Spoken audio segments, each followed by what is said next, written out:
October inflation, 2.8%. Is the SARB asleep at the wheel? We've got gold back up. We've got Bitcoin all-time highs, Astral results, and what's with the Rand.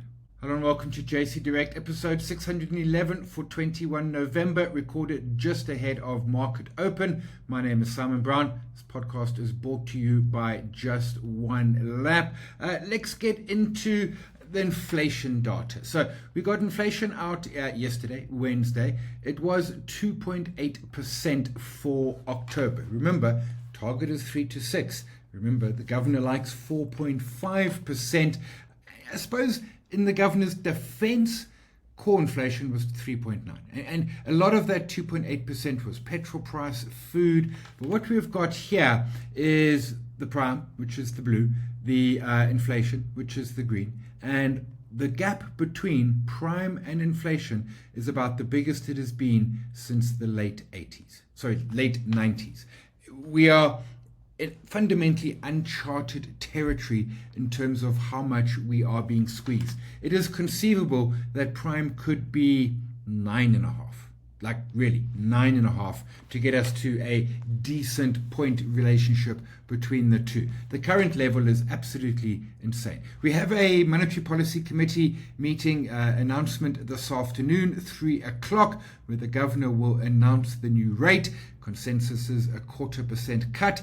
I think 0.5% at a very, very minimum. I know what the governor's trying to do. He's trying to fundamentally break the back of inflation. He wants to get a 3% target. He wants to make sure that he doesn't get caught on the wrong side of the trend, particularly if Trump policies see higher inflation in the US. The consensus now is that the cutting cycle will be shallower, not just for here in South Africa, but across the world, including America.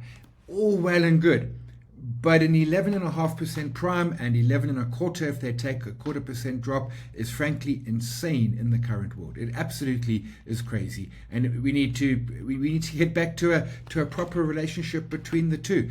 This is causing pain. It is hindering growth to a degree, not so much the growth, but it is causing pain to consumers. I've spoken before about stats which says like 150 billion rand has been sucked out of the economy, and truthfully, out of consumers' pockets because of these high rates. That the high rates are costing the average household an extra 50,000 rand a year. Money that would be better spent into the economy to help grow the economy, to help companies do better, make more profits, and ultimately perhaps also employ more people. At the moment, this is just cruel and unusual punishment, I think is the phrase that I am looking for at this point in time. Let's have a look at some events. We have an event this evening, 21 November, with Keith McLachlan. It will be at 5:30. It's a power hour. It's a really great presentation. He's looking at value in SA Inc. He's got a bunch of stocks that he particularly likes. He'll go into details of all of them. You can attend live at the Standard Bank head office in Rosebank, Johannesburg, or the webcast. And then 2 weeks' time, 5 December, final power hour of the year. Position your portfolio for 2025. Booking and more information at justonelap.com/events. So we had Astral results out earlier in the week. What really stands out for Astral in my mind is that they managed to pay off 1.1 billion rand of overdraft, essentially, in the year under review, which is truthfully an absolutely staggering number. It's basically almost 100 million per month that they're paying off. The problem with Astral is they are deeply volatile. Let's have a look at a 10-year chart. Why is that? This is absolutely the wrong Astral.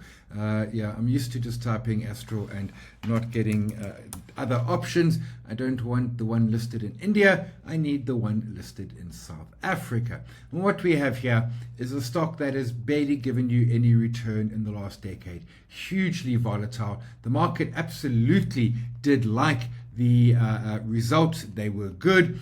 The thing with a stock like Astral is it's not a bottom draw stock. It is a trading stock. You need to buy it at the right point of time, you need to hold it, and then you need when to sell it. And that is absolutely crucial in that regard. Let's have a quick look at Nvidia. So Nvidia results came out after the close last night. They were a beat on earnings per share. They were a beat on revenue. They did beat left, right, and center. And the stock is still kind of floating around that mid 140s up to the high 140s. We might get a bit of a back test. Initially, after the great numbers in aftermarket, the stock was actually a little bit softer. Point is that Nvidia still controls the AI chip space. We know that. We might come back to the sort of mid 130s. This is a stock I hold. It's a stock I plan to continue holding. It's looking great, and we're not going to argue with it in the least. And those were, every result season, it's, can Nvidia do it again? Well, we now know that they have done it again this time. And by again, I mean they have essentially managed to surprise markets and again produce a top set of results. Gold has surprised me a little bit, and what I mean by that is that I thought we would see more pullback before we suddenly started running again. I thought we were going to come down to this $2,300-$2,400 zone. Instead, we barely got down to the low 2,500s, and it does seem to be bouncing again. I'm not getting too overly excited. Let's see, I happen to have moved some money into dollars. I bought the GLD on New York Stock Exchange with some of that dollars. Is the sell-off over? I don't think so. And I think importantly what we're seeing here is that the story for gold, and if you want to know the story, I've mentioned it many, many times in other podcasts here, the story for gold remains intact. Of course, the other biggie is Bitcoin, which is tearing on at all-time highs and almost getting to, so what's the high there? 97,921. It's come back a couple of $100. I mean, the question is, will it go to 100,000? The answer is yes. When will it go to 100,000? Well, that's perhaps a little more difficult, but at this point in time, Bitcoin is absolutely flying.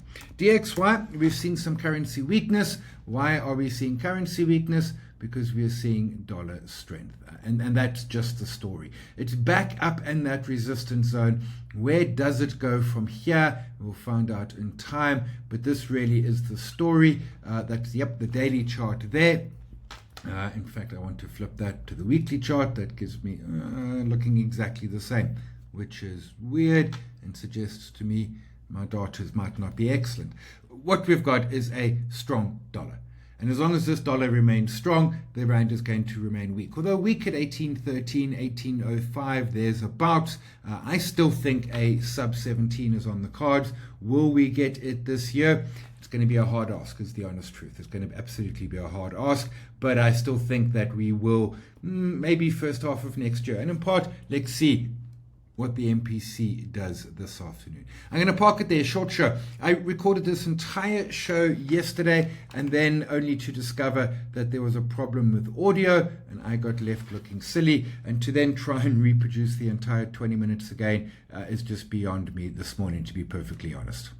All of that, of course, be true. We'll leave this week's show here. We'll be back again next week. My name is Simon. Remember, Power Hour this evening, another one in 2 weeks' time. And then that is pretty much a wrap for the year. As always, look after yourself. If you can, look after somebody else as well.